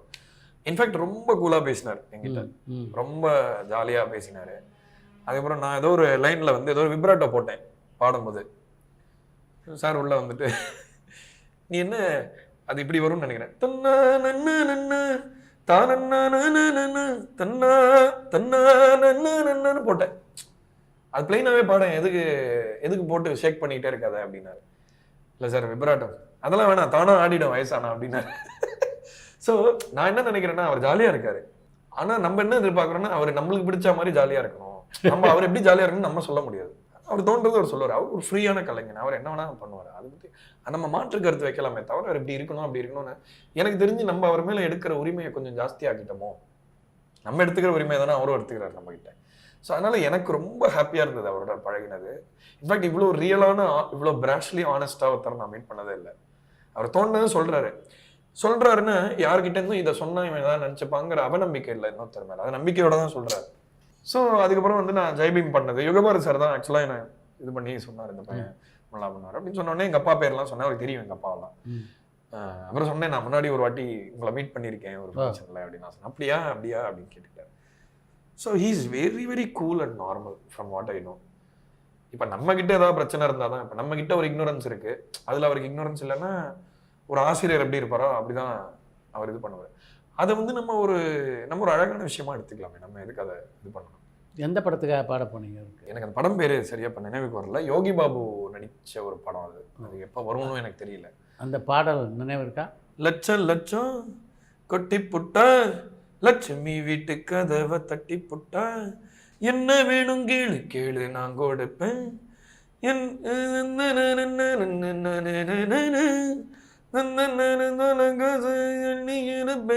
லட்சம் லட்சம் ஜம்பியா இருக்கும் வர மாதிரி எல்லாம் மேல மேல இருந்தது. அப்பார்ட்டா கொஞ்சம் பாடம் சேலஞ்சிங்கா தான் இருந்தது. ஒரு மாதிரி ஒரு 80s ராஜா சாரை ஃபீல் பண்ண முடிஞ்சதுல ரொம்ப சந்தோஷமா இருந்தது அவரோட இன்டராக்ட் பண்ணது. ஒரு நிஜமா ஒரு ஜென்மசாபலியும் வைஃப் கூட வந்திருந்தாங்க ஆக்சுவலா. அந்த போட்டோ கூட நான் ஆக்சுவலா பதிவு பண்ணேன். இசையும் நானும்னு போட்டிருந்தேன் அந்த போட்டோ இன்ஸ்டாகிராம்ல. பயங்கரமா ரொம்ப இது பண்ணி அவரை நம்ம ஃபாலோ பண்றோம், அவர் போட்ட மேப்பை நம்ம எடுக்கிறோம். நிறைய ரசிகர்களுக்கு தெரியும், அது ஒன்றும் சீக்ரெட் இல்லை. ஸோ அதனால அவரை மீட் பண்ணது ஒரு மாதிரி it was life coming a whole circle நான் சொன்னேன். இந்த பாட்டை பாட உங்களை ஏன் தேர்ந்தெடுத்தார் அப்படின்னு கேட்டு தெரிஞ்சுக்கிட்டேன். அதெல்லாம் நான் கேட்கல, அவர்கிட்ட எப்படி கேட்கறதுன்னு தெரியல. அவர் என்ன பாடுறியா அப்படின்னாரு. பாடுறேன் சார் அப்படின்னு சொன்னேன், அவ்வளோதான். ஸோ அது வேற ஆக்சுவலாக கோவிட் டைமில் எப்பயோ அது கொஞ்சம் முன்னாடி தான். பட் என்னன்னா ஒரு மாதிரி what I felt with him was, ஏன்னா நம்மளுக்கு ரொம்ப நம்ம ட்ரீம் பண்ணி கவனிச்ச ஒரு ஆளை நம்ம கவனிப்போம் இல்லையா. அது மாதிரி கவனிச்ச போது அவர் பாட்டுக்கு வராரு, லிரிக்கை பார்த்துருந்தாரு, டியூன் பார்த்துருந்தாரு. He's going about business as usual. அவருக்கு எந்த சலனமும் இல்லை, ஜாலியாக இருக்காரு, வேலை பாட்டு நடக்குது. ஏன்னா அவ்வளோ இயங்கின ஒரு ஆள் அவர் ஆக்சுவலாக. அவ்வளோ ஏன்னா உங்களுக்கு தெரியாது ஒன்றும் இல்லை, நீங்கள் நல்லா தெரிஞ்சிருக்கோம் அவரை. எப்படி அவ்வளோ வால்யூம் ஆஃப் ஒர்க் ஒருத்தரை பண்ணி எப்படி அவ்வளோ சிம்பிளாக ஜாலியாக இருக்க முடியும்? ஏன்னா அவ்வளோ ஸ்ட்ரெஸ் இருக்கும் இல்லையா. இவ்வளோ மெனக்கடலுக்கு அப்புறம் ஒரு மாதிரி ஹீஸ் வெரி ஸ்டேபிள் இந்த வயசில் கூட. அதை தான் நான் கற்றுக்கணும்னு நினைக்கிறேன். ஏன்னா அவருக்கு மியூசிக் போடுறதுக்கு ஒரு வேலை இல்லை அவருக்கு. அப்படிங்கிற இடத்துக்கு ஒரு இசைக்கலைஞன் போயிட்டானே. பட் அந்த மலையை ஏறணும்னா அது கஷ்டப்பட்டு தானே ஆகணும். ஸோ அதனால் இப்போ சௌரியமாக இருக்கணும், நான் அதுக்கு ஆர்ட்லாம் எக்ஸ்ப்ளோர் பண்ணணும், யார் என்ன வேணால் கேட்டாலும் okay. Choice sometimes becomes a problem for an artist. இப்போ நீங்கள் ஒரு ட்ரிக்கை பண்ணீங்கன்னா, நீ இது பண்ணுறியா, நீ எனக்கு திரும்ப திரும்ப இதையே கொடு அப்படின்னு சொல்கிறதே அந்த மாதிரி ஆக விடாது இல்லையா ஒரு ஆர்டிஸ்ட்டை. ஸோ அதுதான் இந்த காலத்தோட பிரச்சனைன்னு நினைக்கிறேன். நான் வந்து முடிஞ்ச வரைக்கும் அதை எனக்கு நடக்க விடாம தான் பார்த்துக்கிறேன். அதான் அமரன் கிட்ட வாசிக்கும்ல, அப்போ வந்து அவருடைய ஷார்ட் ஷூட் படம்லாம் இவரு தான் பண்ணுவார். டபுள் ஷிட்டுன்னும் போது அமரன் பண்ணுவார். அப்போ வந்து ராஜன் வந்து கண்டக்ட் பண்ண அந்த ஒரு ரீலோ எல்லாம் டைட்டில் ஏதோ கம்போஸ் பண்ணிடுவார். கம்போஸ் பண்ணிட்டு வாசிக்க வச்சுட்டு போவார். அப்புறம் சில கச்சேரிக்கெல்லாம் வர்றாரு. எனக்கு தெரிஞ்ச நாரத கண்ணசவா மியூசிக் காலம் தெரிஞ்ச ஞாபகம் இல்லை. அப்போ ராஜண்ணா வந்து பாடுறாங்க. பாடும்போது என்னை கூப்பிட்டார், பாடிட்டு அங்கே உட்காந்துருக்காரு. இந்த இன்டர்வலில் என்ன கீபோர்டு வச்சுருக்க, என்ன கீபோர்டியாக வச்சுருக்காருனாரு. டிஎக்ஸ் சவுண்ட் இருக்குது, ரெக்கார்டிங்கெல்லாம் வரையா கூப்பிட்டா வந்துடுவியா பர்மனெண்ட்டாக காத்துட்ருக்கேன். அதுக்கு ரொம்ப பேர் காத்துட்ருங்க. இப்படி ஒரு கேள்வி கேட்குறீங்க நீங்கள். கண்டிப்பாக இதை நான் என்ன அவரு போய் வருவியா பர்மனெண்ட்டாக எப்படா கூப்பிட்டு காத்துட்ருக்கேன். சரி, அப்புறம் அமரனந்த் வந்து ஓல்டில் ரீரெக்கார்டிங் நடந்துட்டுருக்கு. ராஜானந்த் இங்கே டீலக்ஸில். அப்போ வந்து கல்யாணம் வராரு. கல்யாணம் இன்சார்ஜ் கல்யாணம் வந்து இது மாதிரி கீபோர்ட் பிளேயர் விஜயண்ணா ஏதோ கோச்சிட்டு போயிட்டாரு. உடம்பு சரியில்லை. விஜய் மேனுவல் வந்து ஏங்கின காலம் உண்டு. ராஜா விஜய் அண்ணனை பார்க்கறதுக்கு நான் கச்சேரி முடிச்சுட்டு வரேன். அவர் புகாரியில் இருப்பார். நாங்கள் கோயில் கச்சேரி முடிச்சுட்டு 2 மணிக்கு போனால் இருப்பேன். அவர்கிட்ட போய் நான் போயிட்டு நான் இது மாதிரி கச்சேரிலாம் வாசிக்கிறேன். நான் அப்படியே பழகிட்டு இருக்கும்போது நான் உங்கள் ரெக்கார்டிங் ஒன்று பார்க்கணும், ராஜண்ணா ரெக்கார்டிங். அதான் வா நாளைக்கு வரியா அப்படின்னாரு. ஓகே நான் வரேன். எங்கன்னா ஏவிஎம் சியில் பூஜை சாங். சரி, அவங்க அசிஸ்டன்ட் வந்தார், என்னை கூப்பிட்டு போனார் உள்ளே. ஃபஸ்ட்டு அனுப்பல, அந்த வாட்ச்மேன் ரொம்ப ஸ்ட்ரிக்ட். அப்போல்லாம் உள்ளே போக முடியாது கணித்தாட்டில். ஐயங்கார்கிட்ட போயிட்டு இது வாங்கிட்டு வா, சைன் வாங்கிட்டு வா அதுன்னு சொல்லுவாங்க. அப்புறம் விஜய் நான் அசிஸ்டன்ட் அமைச்சர் கூப்பிட்டார். போனாக்கா டேக் போயின்னு இருக்கு. என்ன சாங்கன்னா அப்பனே அப்பனே பிள்ளையார் அப்பனே ஃபுல் ஆர்கெஸ்ட்ரா. நான் போகிறேன் ரெக்கார்டிங் முடிச்சுட்டு எல்லாம் ஆர்கெஸ்ட்ராலாம் வெளியே வராங்க. இப்படி பார்த்தீங்கன்னா brass section, violin section, full groups. அப்புறம் விஜய் நான் வந்து ரெக்கார்டிங் முடிஞ்சிடுச்சு. சரி நீ என்னை கூப்பிட்டு போனார். கூப்பிட்டு போய் உள்ள ராஜன் நான் சாங் கேட்டுனுக்கிறாரு. அப்போ நான் அந்த சாங் கேட்டுனுக்கிறேன். கேட்டுட்டு அப்போல்லாம் எங்கண்ணப்பா இந்த மாதிரி ஒரு கும்பலில் இருந்தால் நம்மளும் நல்லா இருக்கும். அதுக்கேற்ற மாதிரியே நடந்தது. எனக்கு கூப்பிட்டு அமைச்சார். உடனே போய் செட்டில் ஆனது தான். அமரன் அப்போ கூட பாருங்கள், அவருக்கு ஒரு கீபோர்ட் பிளேயர் குறையுது. ரீரெக்கார்டு டீமெல்லாம் நான் வச்சுருக்கேன். அப்போ ஒரே வார்த்தை சொன்னார், நல்ல ஒரு டைம் கிடச்சிருக்கு உனக்கு, இங்கே நான் அட்ஜஸ்ட் பண்ணிக்கிறேன், நீ போயிடு. அப்பவும் எனக்கு வாசிக்கலாம்னாலும் பரவாயில்ல, நீ எத்தனை இப்போவே போயிடு, அங்கே போய் செட்டில் ஆகிடுங்க. அந்த ஒரு வார்த்தை தான். ரொம்ப பேர் சொல்ல மாட்டாங்க. கரெக்ட். இங்கே விட்டுட்டு போனால் யார் வாசிப்பாங்கன்ற மாதிரி. அதுதான் பெரிய லக்கு. நீங்கள் பல இசையமைப்பாளர்கிட்ட ஒர்க் பண்ணியிருந்தாலும் இளையராஜாக்கிட்ட ஒர்க் பண்ணுறது நிச்சயமாக டிஃப்ரெண்ட். ஏன்னா அவரை பொறுத்த வரைக்கும் மற்றவங்க மியூசிக் டைரக்டர் மாதிரி ஸ்வரம் சொல்லி பாட்டோ உங்கள் படம்லாம் ஒர்க் பண்ண நான் அதான் அவர் வந்து முழுக்க நோட்ஸ் எழுதிடுவார். அந்த வித்தியாசத்தை எப்படி உணர்ந்துக்கிறீங்க? அதெல்லாம் ஒரு பெரிய ஜீனியஸ். அந்த மாதிரியெல்லாம் பார்த்ததே இல்லை. அப்படி ஹார்மோனியத்தை சுதிக்காக தொடுவாராண்டி அதை எழுதும் போது வந்து அதை டச் பண்ணியோ அதை இந்த ஸ்வரம் வருமோ அந்த ஸ்வரம். இப்போ நம்ம கம்போஸ் பண்ணோன்னா தொடாமல் இந்த இது என்ன நோட்டு போகுதுன்னு நம்மளால் பிடிச்சிக்க முடியாது. அதை தொட்டால் தான் ஓகே இது ஒரு ரிலேட்டிவ் கார்டு இது மாதிரி. அப்படி இருக்கும்போது அவர் பாட்டு எழுதிட்டு இருப்பார். ஆனால் ஒரு விஷயம்னாக்கா மற்ற ரெக்கார்டிங்கில் வந்து அசிஸ்டன்ட் மியூசிக் டைரக்டர் வந்து நோட்ஸ் கொடுப்பாங்க. இது உனக்கு இப்படி எழுதும். அவர் அப்படி இல்லை, நேம் போட்டுருவார். விஜய் முரளி, அவர் உனக்கு என்ன பீஸு எனக்கு என்ன பீஸு. அதே மாதிரி சதாவுக்கு வந்து கிளாஸிக் ஏதோ கிட்டார், சசிக்கு வந்து இந்த மாதிரி போட்டுருவார். அதை நம்ம காப்பி பண்ணி நமக்கு அப்போ போன புதுசில் எனக்கு ஒன்று என்னன்னாக்கா நான் வந்து ஒரு மாஸ்டர் கிடையாது. நானாக ப்ராக்டிக்கலாக ப்ராக்டிஸ் பண்ணுறேன். சபேஷ்லாம் தண்டராஜ் மாஸ்டர், அண்ணெல்லாம் தண்டராஜ் மாஸ்டர் படித்தவங்க, முறையாக படிச்சுட்டு வந்தவங்க. அவங்க நான் படித்தது கிடையாது. ஸோ ப்ராக்டிஸ்லாம் அதில் ப்ராக்டிஸ் பண்ணி எனக்கு நோட்ஸ் அப்படியே ரொம்ப ஈஸியாக போகுது. கஷ்டம் தான் அவர்கிட்ட வாசிக்கணும்னா. நோட்ஸை கொடுத்த உடனே ப்ராக்டிஸ் எல்லாம் கிடையாது, கையை காட்டிட்டு வரும் வாசிக்கணும். மரண அவசியம் இருக்கு. அவர் மேஸ்ட்ரோ வாங்கினார் இல்லையா, பட்டா வாங்கினா. அப்போ வீட்டுக்கு போயிருந்தேன் நான். அவருக்கு போயிட்டு பொன்னாடியெல்லாம் பார்த்தேன். ராஜா சார் த கிரேட் கம்போசர். அவர் ஒரு காரணம், அவருடைய பாடல்கள் ஒரு காரணம். ஏன்னா அவருக்கு அப்புறம் 14 வருஷத்துக்கு அப்புறம் தான் சினிமாவுக்கே நான் வரேன். நான் வந்து சினிமாவுக்காக அலைஞ்ச காலத்தில் பூவரசம் பூ ஆல் இண்டியா ரேடியோவில் வந்து கிழுகிழுன்னு சாரோட பாட்டு தான் இருக்கும். ஒரு கிராமத்து இசை அப்படின்னு நான் வந்த காலத்தில் நிறைய படம் கிராமத்து படங்கள் எடுத்ததுனால அதுக்கு முன்னோடி இளையராஜா சார் தான். உங்களுக்கு கிராம இசை அறியாவது? ஆமாம், இல்லைன்னா எனக்கு தெரியாது சார். எனக்கு விஸ்வநாத அண்ணா வந்து மெலோடி பண்ணிட்டாங்க. ஃபோக் சாங் எது வேணாலும் வேற உதாரணமே இல்லை, யாரும் இல்லை இங்கே. ரெஃபரன்ஸே இவர் தான். ரெஃபரன்ஸே ராஜா சார் தான். ராஜா அண்ணங்கிட்ட போனோம். அண்ணா இப்படி ஒரு படம் எடுக்கிறதுக்கு ஆசைப்பட்டிருக்கேன். இப்படி பார்த்தேன், நீங்கள் அரசியல்வாதி, எம்எல்ஏ, மாவட்ட செயலாளர், இந்த பையனை கூட்டிகிட்டு வந்திருக்கீங்க, படம் முழுவதும் எடுக்க முடியுமா உங்களால் அப்படின்னு கேட்டார். எடுப்பேன் அப்படின்னு. எனக்கு என்னமோ நம்பிக்கை வரல. சரி நான் சொல்கிறேன் அப்படின்னு போயிட்டார். அப்புறம் அடுத்த நாள் விடாமல் சுந்தரராஜனை கூட்டிகிட்டு போனார். கூட்டிகிட்டு போய் சரியா நான் கதை கேட்பேன், கதை பிடிச்சதுன்னா 3 மாதம் ஆகும் நான் வந்து மியூசிக் போடுறதுக்கு அப்படின்னார். சரிங்கண்ணா அப்படின்னு. அப்புறம் சுந்தரராஜன்கிட்ட கதை கேட்டார். கதை கேட்டு நான் எப்போனா கால் சீட்டு அப்படின்னு சுந்தரராஜன் கேட்டார். நானும் பக்கத்தில் நான் சொல்லி அனுப்புகிறேன் போ அப்படின்ட்டார். அப்புறம் நான் தனியாக அவர்கிட்ட பேசணுன்னு நான் எப்படி நான் இருக்கேன்னு நான் சொல்லி அனுப்புகிறேங்க, அதான் சொல்லிட்டேன் டைரக்டர்கிட்ட அப்படின்னா. சரிங்க அப்படின்னு வந்துட்டேன்.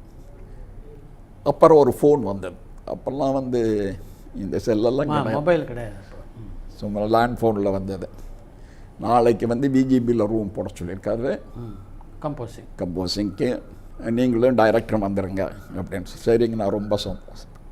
நானும் சுந்தரராஜன் ஒரே நைட் அந்த 7 சாங் பயணங்கள் முடிவதில்லைக்கு போட்டார். ஒரே நைட் 16 டியூன் போட்டார். இந்த 16 டியூனில் எது கரெக்டாக இருக்குது அப்படின்னு சொல்லுங்கள், நீங்கள் உங்கள் விருப்பத்துக்கு வச்சுங்க, இதான் 16 டியூன் அப்படின்னார். அதை நாங்கள் விவாதம் பண்ணிகிட்டே இருந்தோம். சுந்தரராஜன் ஒன்று, அதில் ஒரு சுந்தரராஜன் இருந்தார், உங்களுக்கு தெரியும், தங்கமான மனிதன். அவர் என்னால் மறக்க முடியாது. அவர் தான் சிரிச்சிட்டேண்ணே, இப்படி போய் பாருங்கண்ணே அப்படி இப்படி பேசுங்கண்ணே அவர்கிட்ட, நீங்கள் பேசுனா கிடைக்குங்க அப்படின்னு இவர்கிட்ட சொன்னார். சரி அப்படின்னு அதில் ஒரு 7 டியூன் செலெக்ஷன், சுந்தரராஜன் செலெக்ஷனை நம்ம செலெக்ஷன் பண்ணோம். அந்த படம் பெரிய ஹிட்டு சார். ஹவுஸ்ஃபுல் நான் ரீரெக்கார்டிங், என் படத்தில் வந்து நிறைய படம் ராஜா சார் பண்ணியிருக்கிறாரு. ஹவுஸ்ஃபுல் நான் ரொம்ப மிரண்ட படம் வந்து புலன் விசாரணையும் ஹவுஸ்ஃபுல்லும் சார். புலன் விசாரணை படத்தில் மொத்த படத்துலையே நீங்கள் ரீரெக்கார்டிங் இல்லாமல் பார்த்தீங்கன்னா ஃபஸ்ட் ஹாஃபில் டைலாக்கே மொத்தம் 4 பேஜ் தான் இருக்கும். நீங்கள் இப்போ எடுத்து பார்த்தா 4 பேஜாக ஒரு 5 பேஜாக தான் சார் இருக்கும். செகண்ட் ஹாஃபில் ஒரு 5 பேஜ் இருக்கும். அந்த படத்தை நீங்கள் டபுள் பாசிட்டிவ் பார்த்தீங்கன்னா ஒரு ப்ரொடியூசராக இருந்தால் பயந்து சார், படமாக வந்தும்போது அது வேறு விஷயம், அதில் வந்து எல்லாம் வந்து சார் டபுள் பாசிட்டிவ் பார்க்கும்போது யாருக்குமே நம்பிக்கை இல்லை சார். இப்ராஹிம் ராவுத்தர்ன்ற ஒருத்தரை தவிர யாருக்குமே அதில் நம்பிக்கை இல்லை. என்ன காரணம்னா, அது ஒருத்தர் கேட்டார், அதுனா எப்போ பார்த்தாலும் நாயை பிடிச்சிட்டு வராரு, நாயை பிடிச்சிட்டு போகிறாரு, நாயை பிடிச்சிட்டு வராரு, போகிறாரு ஃபைட்டு, நாயை பிடிச்சிட்டு வராரு, போகிறாரு ஃபைட்டு, நாயை பிடிச்சிட்டு போகிறாரா, என்னவா இருக்கார்? அதில் பார்த்தீங்கன்னா சாங் இருக்காது, காமெடி இருக்காது, பேர் இருக்காது, ஃபேமிலி இருக்காது. இது எல்லாத்தையும் நாமளாம் பிரேக் பண்ணோம். இது ஆக்சுவலாக வந்து இது வந்து அது ஓவர் நைட் அப்படியே உட்காந்துலாம் சக்ஸஸ்லாம் வரல சார், சக்ஸஸ்லாம் வரல. அது வந்து அப்படி தான் பண்ணுது. வழக்கமாக என்ன விஜயகாந்த் சார் பண்ணுறாரு, அதெல்லாம் பண்ணக்கூடாது. ஓகே, காமெடி எல்லாம் தூக்கி இதெல்லாம் இல்லாமல் பண்ணும்போது ஒன்று பண்ணுவோமே அப்படின்னு எல்லாம் முடிஞ்சிச்சு. படம் முடிஞ்சோடனே அப்படி ஒரு பயம் வருது. எங்களுக்கு பயம் வரல, கரெக்ட், ஏன்னா எங்களுக்கு அது தெரியாது, அதனுடைய வீச்சு தெரியல, அது எப்படி இருக்கும், அது சக்ஸஸ். ஆனால் Selvamani was very confident on that thing. அந்த டைமில் இல்லை இது கரெக்டாக இருக்கும் சார். லாஸ்ட்டு ஒரு படத்தில் ஒரு ஃபுல் படத்தை வந்து 60 நாள் 70 நாள் எடுத்தோம். லாஸ்ட்டு ஒரு 30% படத்தை மொத்தம் 5 நாள் எடுத்தோம்.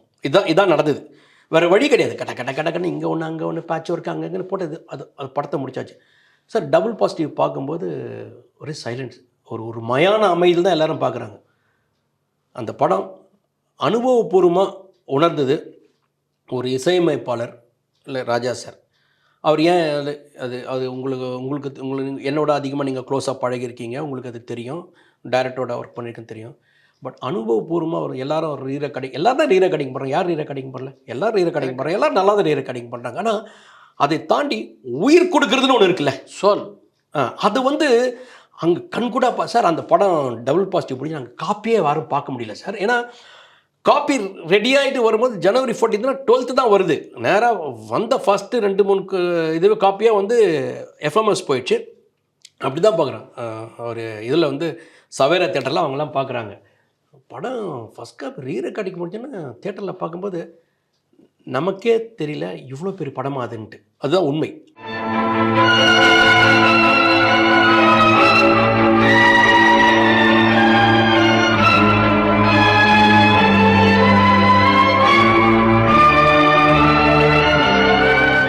அதுக்கு வந்து முழு காரணம் வந்து நம்மளை நம்பின ராஜா சார். ஓ இது இருக்குடா, இது நல்லாயிருக்கும் அப்படின்னு ஒரு விஷயம் இருக்குல்ல. அவர் எல்லாமே தான் டாக்டர் மாதிரி தான், ஒரு பெரிய சர்ஜன் வந்து எல்லா பேஷண்ட்டை ஒரே மாதிரி தான் ஆப்ரேட் பண்ணுற மாதிரி தான் அது. ஆனால் அங்கே ஒவ்வொரு விஷயமும் பார்த்தீங்கன்னா ஒரு சின்ன ஷாட், கார்லேருந்து இறங்க வரது அங்கே சைலண்ட் ஷாட் இருக்கும். அங்கே இறந்து அங்கே திரும்பி நாம் திரும்பி பார்க்குற ஷாட் எடுத்தோம். ஆனால் அந்த திரும்பி பார்க்கும்போது ரீரெக்கார்டிங் பார்க்கும்போது ஆடியன்ஸ் வந்து எங்கேயோ அது வந்து ஒரு டிப் ஆஃப் பண்ணுது.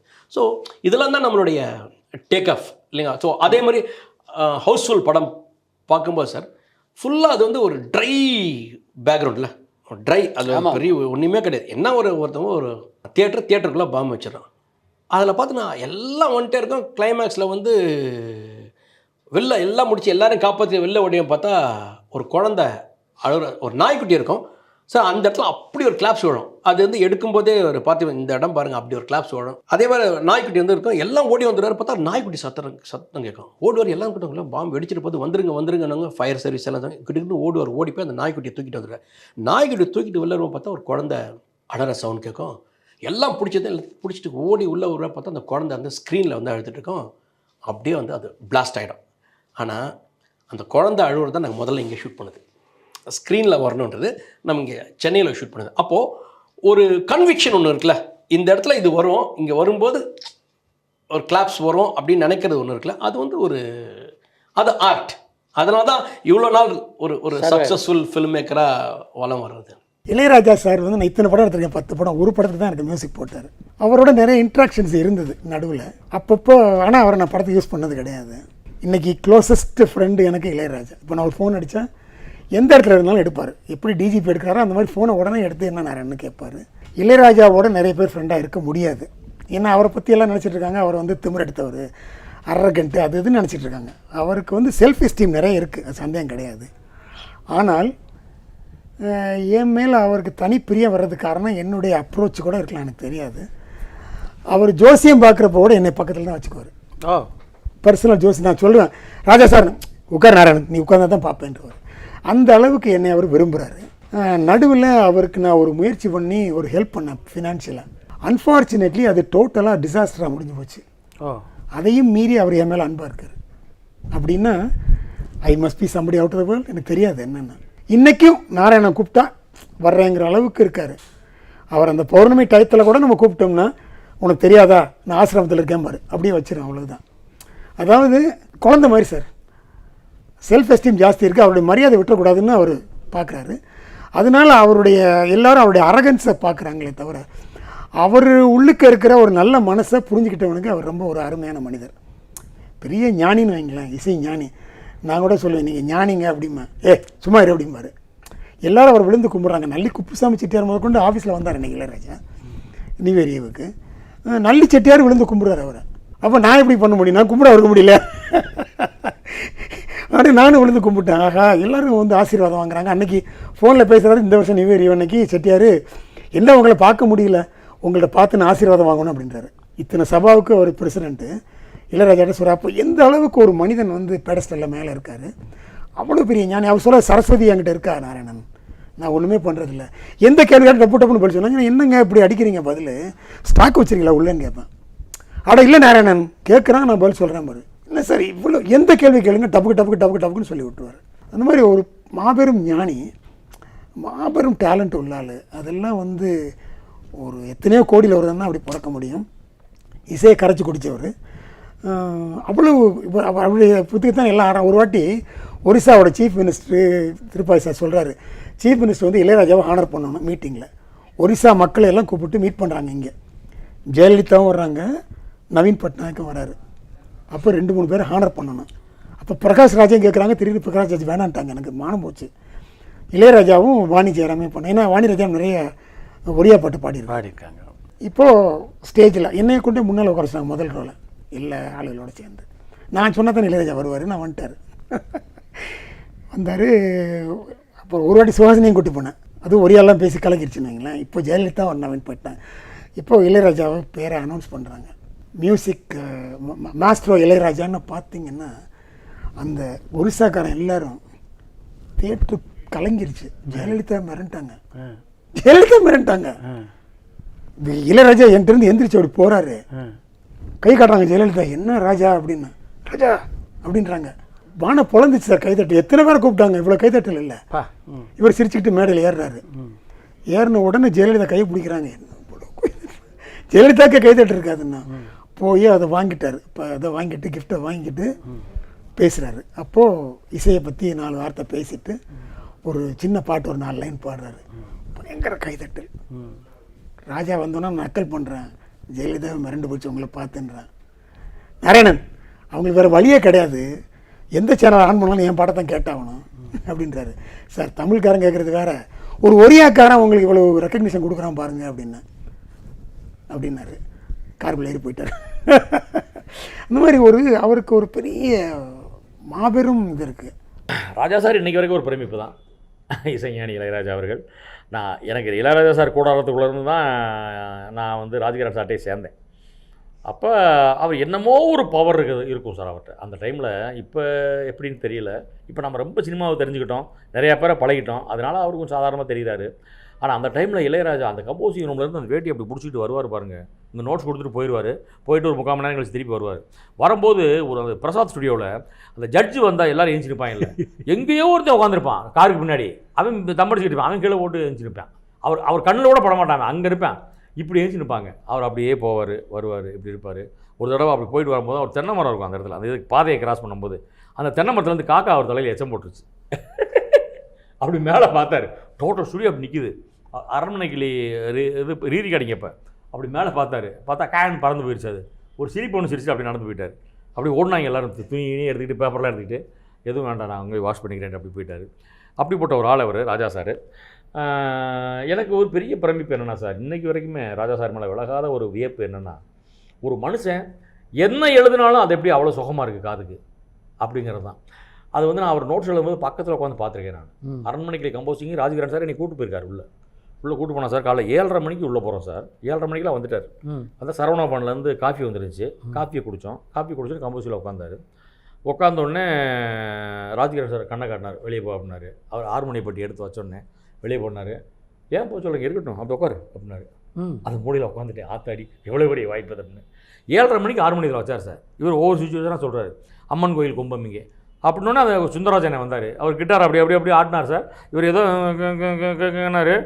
அப்படியே அப்படி வாச்சிட்டார் சார். ஒரு பாட்டு அடுத்த பாட்டு 9:45க்கு 7 பாட்டும் ரெடி. 7 பாட்டையும் ரெக்கார்ட் பண்ணி டிடிகே கேசட்டில் ரெக்கார்ட் பண்ணி கொடுத்துட்டாரு. 7 பாட்டும் கிட்டு. இப்படி ஒரு ஒரு ஒரு பிரவாகம் அப்படிங்கிறது நம்ம இன்னொரு ஜென்மத்தில் இந்த ஜென்மத்தில் பார்க்க வரைக்கும் இல்லை ரீ ரெக்கார்டிங் சார். படம் ஓடிக்கிட்டே இருக்கும் சார், எழுதிட்டே இருப்பார் சார், பார்த்து எழுதிட்டே இருப்பார்.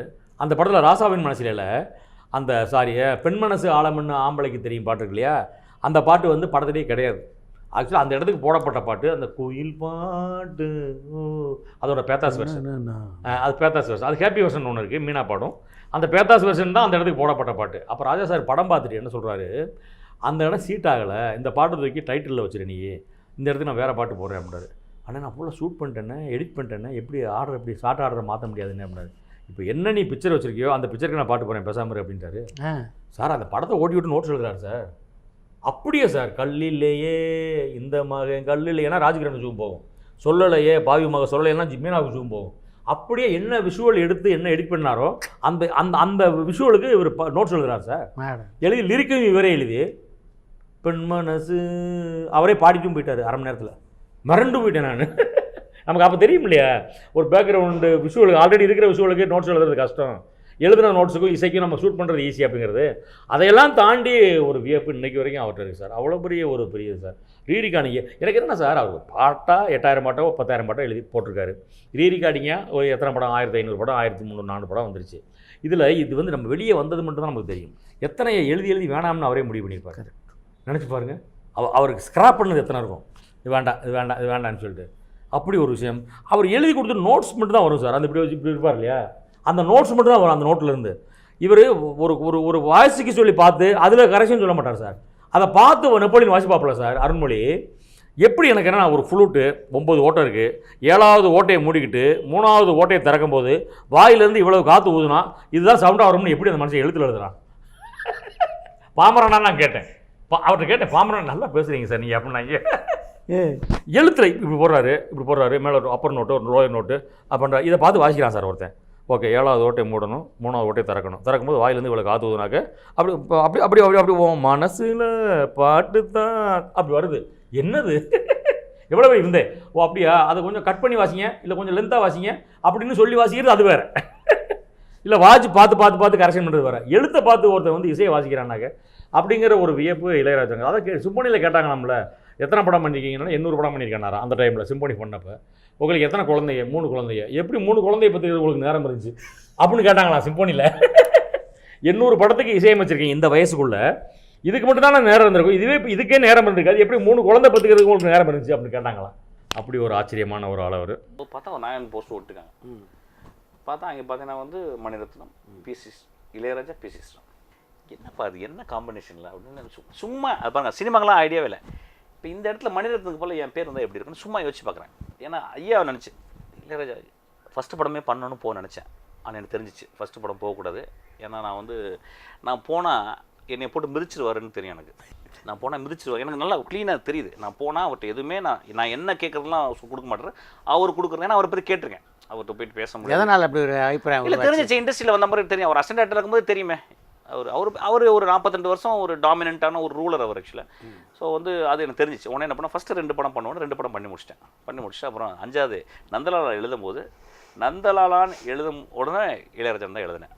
எழுதிட்டு அப்புறம் போயிட்டு கதை ரொம்ப பிடிச்சிச்சு அவருக்கு.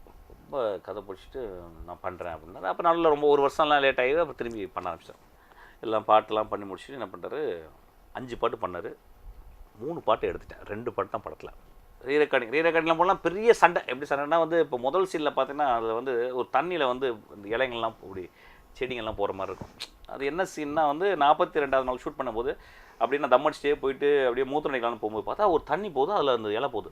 அடடா இதுதான்டா ஷாட்னு ஓடியாந்து அந்த மறுநாள் காலையில் ஒரு ஃபுல் டே அதை எடுத்து முடிச்சு ஃபஸ்ட்டு சீன் போட்டவுடனே இளையராஜா பார்த்த உடனே ரொம்ப எக்ஸ்ட்ரானரியாக இருக்குது அப்படின்னு கீபோர்டில் உட்காந்து நான் டக்குன்னு கையை பிடிச்சேன். ஐயா மியூசிக் கூடாது என்ன பண்ணார், இதுக்கு என்ன சார் பண்ண போகிறீங்க, இதுக்கு ஒரு எக்ஸ்ட்ரானரியாக ஒரு மியூசிக் போட போகிறேன் சார், போடுறாதீங்க சார் அப்படின்ட்டு. இதுபடி முதல் படத்தில் முதல் ரீரெக்கார்டிங். சூப்பர். என்னது கையை வைக்க உடலை இவ்வளோ அழகாக இருக்குது, இது போய் வச்சுங்க. நான் சொன்னேன் சார் இதான் சொல்லிட்டீங்களா அழகாக இருக்குன்னு. அதுக்கப்புறமா நான் அந்த அழகுக்கு மேலே நீங்கள் அதான் அழகாக இருக்குன்னு சொல்லிட்டீங்களே சார். டேய் நான் 45 வருஷம் டைட்டிலில் மியூசிக் போடாமல் நான் இருந்ததே இல்லை, ரொம்ப நல்லதாக போச்சே, இந்த படத்தில் இப்போ போடாமல் இருங்க சார்.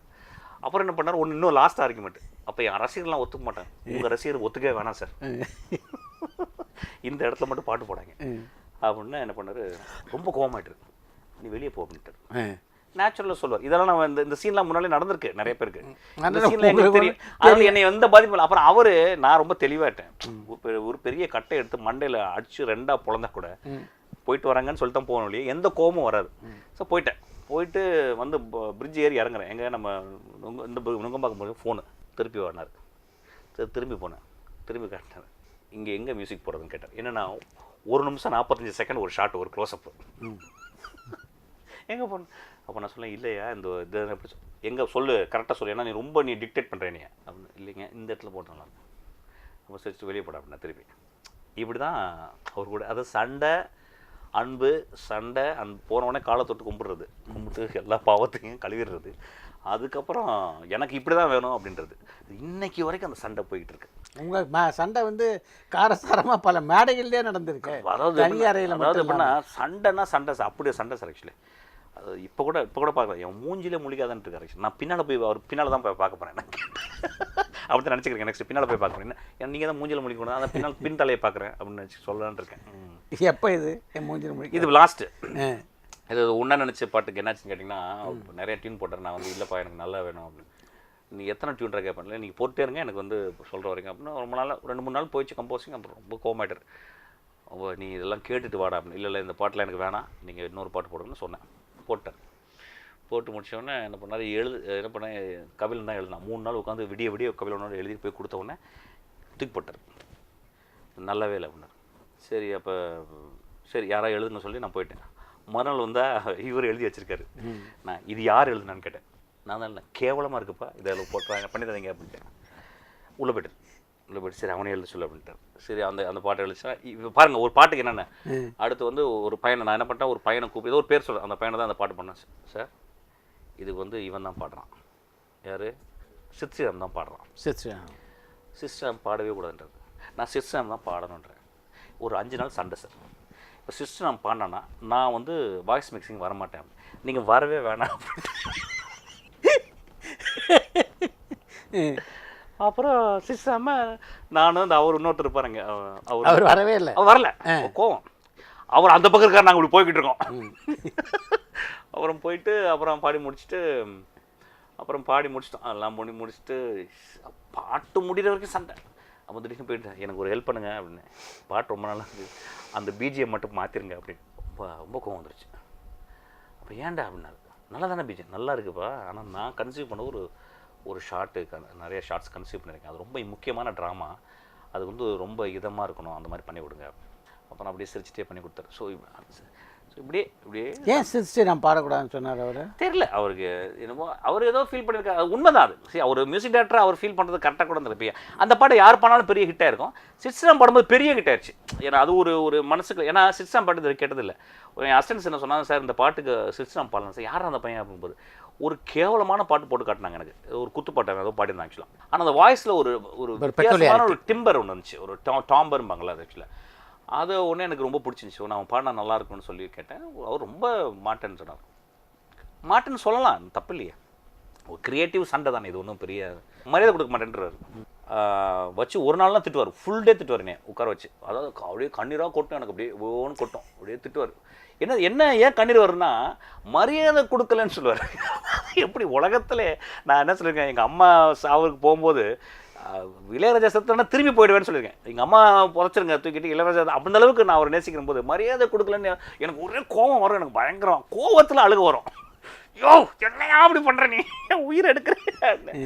இதெல்லாம் மீறி ஒரு பெரிய ஜீனியஸ் அவர். என் வாழ்நாளில் எனக்கு தெரிஞ்சு எங்கள் அம்மா காலை தொட்டு கும்பிட்டுருக்கேன், 2-3 காலை தொட்டு கும்பிட்டுருக்கேன். இந்த கால்கள்லாம் கூட ரொம்ப புனிதமான காலை அவருடைய காலை நான் பார்க்குறேன்.